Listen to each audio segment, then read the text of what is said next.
It's with great sadness that I learned just this morning that Dr. Shabbir Akhtar has passed away. He was truly a great philosopher, a Muslim intellectual, and a friend. I've been in almost daily contact with him over the last several years, thinking, how long have we been talking? I mean, it must be about 4 or 5 years now, mostly interacting about theology and history and philosophy, Christianity, Islam, contemporary events. And I'm going to miss him. I'm already missing him dearly. I'm still trying to process this tremendous loss for the Muslim Ummah, actually. As the Quran says, surely to Allah we belong, and to him we will all return. Now, as I say, this is a momentous loss for the Muslim Ummah and the intellectual world. And one of the things that struck me about his work, which is his legacy, I think, is how seriously underrated he was as a thinker. But back to the man he was. Shabbir was, believe it or not, a son of a bus driver from Bradford, but he had an exceptional intellect. He got a PhD at Cambridge University. I think the subject was Kierkegaard, the Danish philosopher. And through his work subsequently, he inspired many people through his groundbreaking writings, and certainly including myself. And today, as I say, we hear that he has joined his maker. His death is a great loss, an enormous loss to the Muslim world. And I just want to take this opportunity in this tribute to him to emphasize what his legacy, which I think is what his legacy will be, and that is his extraordinary books.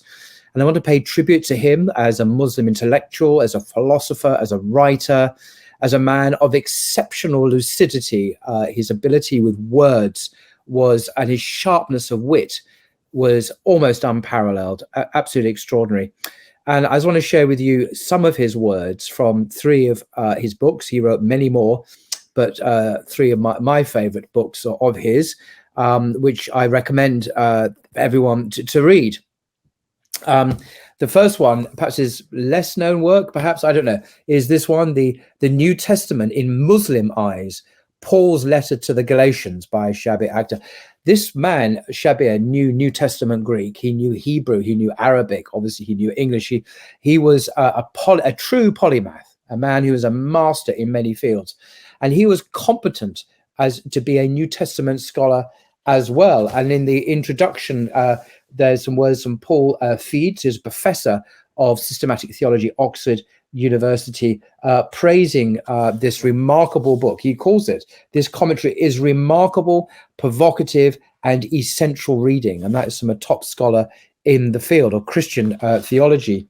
And I just want to read just a couple of passages from it, just for the sheer delight of relishing Shabbir's ability to articulate complex subjects in accessible language. And his works are advanced, by the way. They're not really easy reading, but they repay study and perseverance, I think. And just pretty randomly here on page 7, he has these, and occasionally I think he enjoyed making controversial comments. And some of what I'm going to read now is controversial. I may or may not agree, but usually I do agree with him, to be honest. But whether or not you agree with him is not really the point. I just want you to appreciate the man behind these words. And he just says in the introduction to this book on Paul's letter to the Galatians, as a Muslim writing a New Testament commentary, if we exclude the Russian landmass, Europe is geographically the least among the traditionally delineated continents. In other words, it's the smallest of all the continents in the world, really. Yet it colonized and evangelized virtually the entire globe. And Paul is the Apostle Paul, the author of much of the New Testament. And Paul is, for better or worse, in my considered judgment, the most influential European. I think he's right. Neither Constantine nor Charlemagne, neither Aristotle nor his pupil Alexander can compete with the enduring, potent legacy of Paul's life and actions. The Apostle Paul of Tarsus made the Semitic temperament in religion part of the European temperament in general. Pauline Christianity is the nursery of the European character for some 1.5 millennia, the entire lifespan of Islam. Even secularized post-Christian Europeans, especially Marxists and secular liberals, are messianic in outlook. This is a brilliant insight. They zealously spread their message to the whole world, though they mistake a fashionable Eurocentric cosmopolitanism for an authentic universality, confusing their own local affluence and good fortune for a global condition, end quote. That's quite damning, really. Great rhetoric, pungent, witty, great rhetoric. Another quote, I want to quickly read from this book, his New Testament commentary. And he actually talks about Islamic themes as well from time to time. And they're the juicy bits where he brings into contrast and juxtaposition Islamic themes and Christian theology, which is not surprising given that the author is a Muslim. And I'm about to read you a quote about Sufism, which is controversial. I mean, his comments are controversial, whether or not you agree with them. But I'm offering this up just as a tribute to his brilliance, whether or not we actually think he is right. And he writes as follows on page 108. Islamic Sufism is a heterodox development, in effect a Christianization of early Islam, whatever the details of its historical genesis, as a reaction against the luxury and excesses of imperial Islam. Muhammad was not, contrary to what modern Muslim apologists in the West claim, a mystic who accidentally founded an empire. He was a saint general who feared an independent and judgmental God. Muhammad never saw himself as dwelling in God or the deity dwelling in him. If that is mysticism, a commingling of the supernatural and natural, he was no mystic. The Muslim mystics were, on the other hand, eager to obliterate any spiritual distinction between themselves and God, keen to identify themselves with him in some coherent sense. But, writes Shabbir, and he quotes the Quran, Muhammad is merely the messenger of God. Quran 48:29. No messenger is literally part of the one who sends him, no matter how closely aligned their wills and intentions. And he continues, mysticism inevitably deteriorates into a falsely religious and therefore ultimately mawkish and thus falsely sentimental version of an otherwise authentic religion. When I first read that sentence, I remember rushing off thinking, mawkish, what's that word mean? You know, so mysticism, he says, degenerates into a mawkish and sentimental version of an authentic religion. Very controversial stuff. The removal of law is a retrograde step in the evolution of religion, because he's now back to Paul. I admit, however, that Paul never denied in practice or in theory the goodness of the good law of the good God of Israel and Moses. He merely denied its power to save sinners. But that does not appear to be the view held by his opponents, whether Jews or Jewish Christians.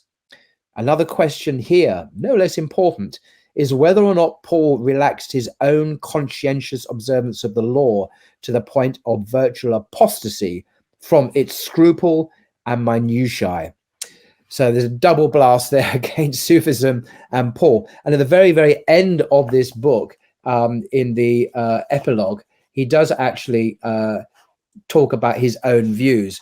And he does view Paul as a virtual apostate from Judaism. He's quite harsh about Paul.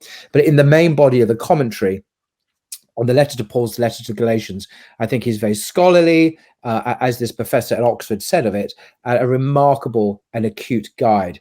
So that's a couple of paragraphs from this marvelous book. If you're a Muslim and you're interested in the Bible, Christian theology, New Testament studies, and the extraordinary influence of this man, Paul, who wrote these letters, then this is a must-have for your library. You will not regret buying it.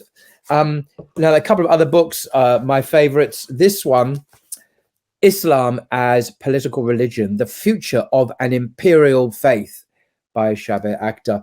Now, I often used to speak to Shabbir about this, and he was, I have to say, he was often angry that this book had never been reviewed by anyone in any academic journal, in any newspaper, or anything. It had been studiously ignored by the Western intelligentsia. And the question is why it's been ignored. I've read this book several times. Marvelous work. It is an uncompromising defense of Islam as a political religion. So there's no attempt here to pretend, in his view, that Islam is completely compatible with secularism and liberal democracy. He doesn't think it is, really. And I suspect that his ability to very fluently articulate his case in Western language and concepts made it a very, very threatening book, because, you know, he really defends Islam, the traditional sense of Islam. He's not pretending you can, as some Muslim scholars do, who I've met, mentioning no names, that you can have a liberal Islam, that you can have a politically liberal democratic Islam. He would have none of that. So it is a controversial book, but it deserves to be taken seriously. Soon Islam will be the biggest religion in the world, and its political understanding of the social system, the social order, really needs to be understood, not in a way that's revisionist and liberalized, but in its traditional form. And this book will give you that in unapologetic terms.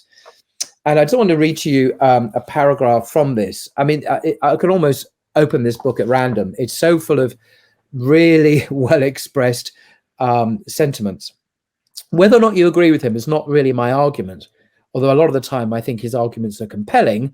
It's how he expresses himself, and this is his legacy, I think, to us, his great contribution to Muslim thought and the Ummah. He says on page 132, the Quran's attempt to sanctify the political dimension of life, its decision to incorporate power into Islam's originating ideals, explains classical Islam's tolerant ascendancy and humanity. Rulers enforce the judicial principle of al-Dima, the protection of monotheistic communities, mentioned only once in the Quran, along with a single reference to the protection tax as the jizya in Surah 9, verse 29. The principle is enshrined in the Prophet's practice. He pledged protection and honorable treatment for Jews and Christians. Being a Quranic imperative, the legal protection of Jews and Christians was, for Muslim rulers, a duty, not a merit. In other words, they weren't doing it because they were nice, they wanted to be good. It was an obligation on the Muslim rulers, because it says so in the Quran, of course, and in the Sunnah. Hence, he says, we have the haven created by imperial Islam. So he's defending imperial Islam for communities of Jews, Eastern Christians, and religious refugees fleeing from a Christian Europe steeped in violently intolerant enthusiasms. When Catholicism was reimposed in Andalusia, this is in Spain, Jews usually preferred migration to Muslim lands. We can imagine their alternative fate if medieval Muslims had abdicated their political obligations by pleading indifference to temporal power.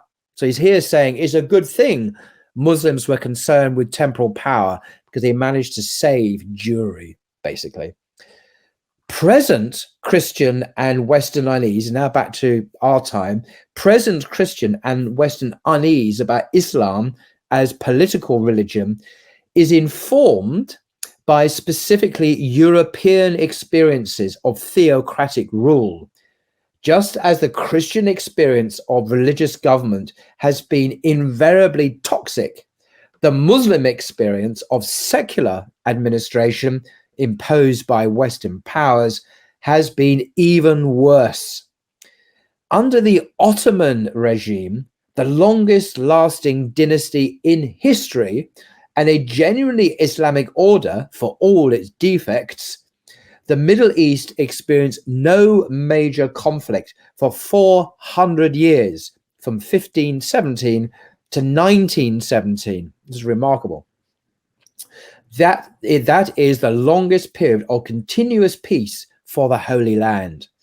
Since 1917, however, secular colonial modernity, imposed in myriad forms, has presided over the unrest for which the region is now a byword. End quote. And we all know what that's about. I'm not going to go there. So this is extraordinary, the way he's framing this. Really, really interesting.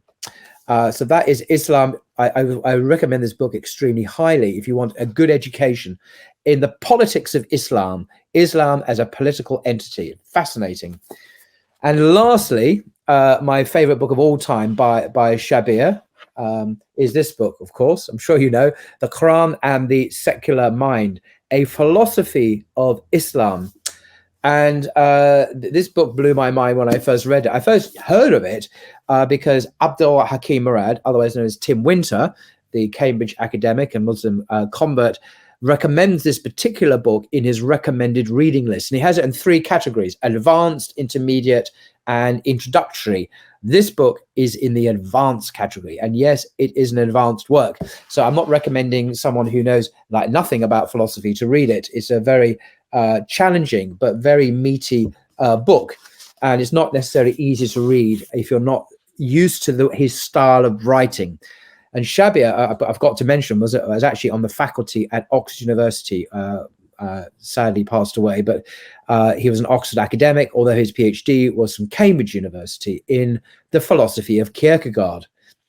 And in conclusion, I just want to read this passage from the book because it helped to really influence my thinking on how to frame the narrative when it comes to Islam and science. Islam and all that Islam, what it says about the afterlife, the supernatural, God, jinn, angels, demons, the afterlife, and science. How do we bring these worlds, these two metaphysical realities, into relationship with each other?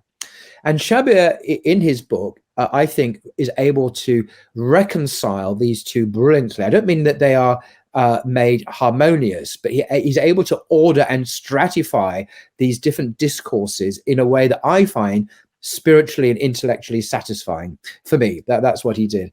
So I'm just going to read a couple of paragraphs where he actually discusses this, and I think brilliantly pulls this off. The language is difficult. I make no apology for that, just warning you. I've read these passages many, many times, and for me, they're now very familiar. But the language is difficult, but I think it is warranted given the complexity of the subject. And he's talking about the Quran and science. So he says on page 169, the Quranic, like the biblical worldview, conflicts with the scientific perspective, which assumes, this is really controversial, so he's admitting science and religion conflict, but hang on, it's not quite his last word on the subject. Okay, it conflicts with the scientific perspective, which assumes that the cosmos is a self-contained set of patterned empirical sequences, intelligible to us in terms of natural causality. The spatial temporal continuum is subject to discoverable lawful regularity. Recently, probability laws, couched in statistical terms, replace the older laws of causality as physical indeterminacy complicated the picture at the subatomic level. In other words, put very simply, Einstein replaced Isaac Newton without getting to all of that. A metaphysic of events now supplants the older metaphysic of natural objects or substances uncomplicatedly locatable in 3-dimensional space. Remember the billiard balls on the table, atoms bouncing off each other, very kind of 3-dimensional. Now under Einstein, we have a very different picture, as you know. We have, to do with a metaphysic of processes and probabilities rather than fixed events. Anyway, enough about me. A metaphysic of events now supplants the older metaphysic of natural objects or substances uncomplicatedly locatable in three-dimensional space. But nature remains autonomous and self-sustaining. So despite all of this, for the scientist, in practice, nature is autonomous and self-sustaining. You can see where the conflict lies, can't you? Islam, however, posits an additional supernatural realm and denies the autonomy of nature. Boom, he goes in, boom. And he refers to Quran 35:41. Directly, actively, and continuously, God sustains the world after creating it. He prevents the lowest heaven, our sky, from collapsing on sinful humanity. And he references this with quotes from the Quran, which I won't repeat. He arranges the clouds, directs the winds that give rain and revive the dead earth, holds the birds poised in mid-air, and keeps the two seas separate. The Quranic cosmology presupposes continuous interaction between the natural causal world and the supranatural realm of occult causality. Now, this is one of my favorite sentences in this book because it's chock-a-block with punchy, meaningful metaphysics. So the cosmology of the Quran presupposes the interaction between, as he says, the natural world, so-called, and the supernatural realm of occult causality. Occult meaning it's hidden. We don't see the action of God. We don't literally see the action of God in the world. We just don't see it in cause and effect, but it's there, hidden, but present in its effects. I think that's what he's saying. He goes on, supernatural agents routinely act within and interpenetrate the natural world of empirical causality. What does he mean? He goes on, the jinn, he says, elemental spirits found in the intricate nexus of Arabic poetry, possession and madness are integral to the pre-Islamic outlook and remain part of modern Islam. Indeed, Iblis, the devil, is a jinn created from fire. His arrogant free will led him to freely reject God's rule. He is an actively malicious agent in human history. So I love the way he interconnects here. He brings these different dimensions into relationship with one another. Modern science, modern historiography, of course, separate out God's realm, the supernatural, the influence of angels and the devil, all systematically excluded, and thus reducing reality to a very kind of materialist metaphysic, which he obviously, Shabbir, thought was completely wrong, as indeed do I, and any Muslim would say the same, of course. So the devil is actively and maliciously an agent in human history. God too, he says, is active. He shapes the embryo in the womb as he pleases and removes the souls of sleepers at night so that each day is a fresh resurrection as the souls of those destined to live are returned to life until an appointed hour. In the spiritual interaction between the two worlds, human petition, prayer, piety, pure speech, and good deeds ascend to the unseen world. He then concludes, this picture is incompatible with empirical science. Absolutely. Modern scientists feel obliged to reject on principle. What principle is this? The principle of materialism, I suppose. On principle, the possible existence of God, the devil, indeed obliged to reject indeed all spirits, including those of the departed dead, the jinn, demons, angels, and other immaterial or incorporeal entities lacking space-time coordinates, end quote. I could go on and on reading this, but I love the way he juxtaposes and intermingles this language of demons, angels, and then talks about how they lack space-time coordinates. In other words, they're not open, they're not amenable to so-called scientific explanation, which is committed to an empirical, observable reality. So that's a difficult passage to read out, but I love it because it helped to frame, as I say, my own understanding in a much clearer way of the relationship between the Quranic worldview and the biblical worldview, which is very similar, and science itself. Shabbir was an exquisite writer, and I've always been surprised that his work has not been more widely discussed and circulated. And it's a huge loss that we have today, that in his sad passing. May Allah forgive him his sins, award him according to the best of what he did, and grant him paradise. Amen.